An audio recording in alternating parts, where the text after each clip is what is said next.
Bienvenue sur Noir Célèbre, le podcast qui met en lumière les figures emblématiques de l'histoire africaine et de la diaspora. Aujourd'hui, nous plongeons dans l'histoire d'une femme exceptionnelle, Rose Mbowa. Qui était cette dramaturge et militante culturelle? Comment a-t-elle utilisé le théâtre comme une arme de résistance?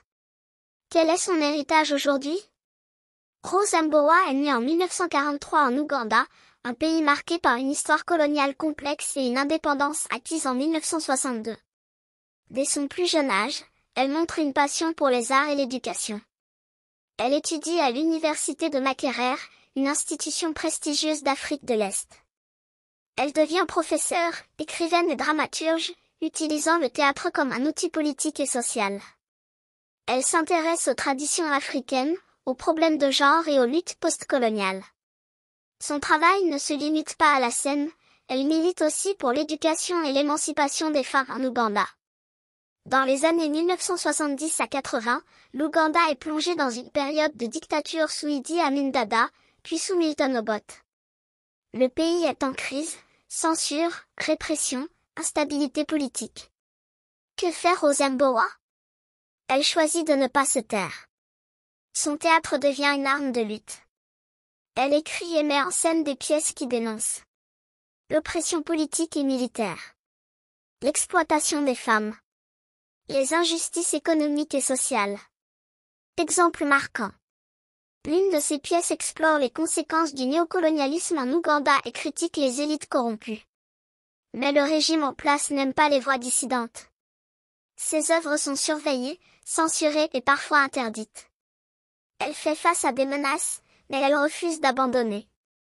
Son message est clair, l'art doit servir à éveiller les consciences. Rose Mbowa ne se contente pas d'écrire et de jouer. Elle enseigne aussi, persuadée que la jeunesse est la clé du changement. Elle devient professeure et chercheuse à l'université de Makerere. Elle forme des générations d'artistes, d'intellectuels et de militants. Elle encourage la préservation des traditions orales africaines, face à l'influence occidentale grandissante. Son objectif, créer un théâtre qui parle aux Africains, avec leurs propres récits et cultures. Elle dit un jour: l'histoire de l'Afrique ne doit pas être écrite par ceux qui l'ont exploitée, mais par ses propres enfants. Rose Mbowa s'éteint en 1999, mais son influence est toujours vivante. En Ouganda et en Afrique, son travail continue d'inspirer les jeunes artistes. Son combat pour un théâtre engagé et africain a marqué l'histoire culturelle du continent. Des festivals et des pièces lui rendent hommage, prouvant que son message est plus que jamais d'actualité. Aujourd'hui, dans un monde où la censure et l'injustice existent toujours, son courage nous rappelle l'importance de l'art comme outil de résistance. Rose Mbowa n'était pas seulement une artiste. Elle était une militante, une voix pour les opprimés, une pionnière du théâtre africain engagé.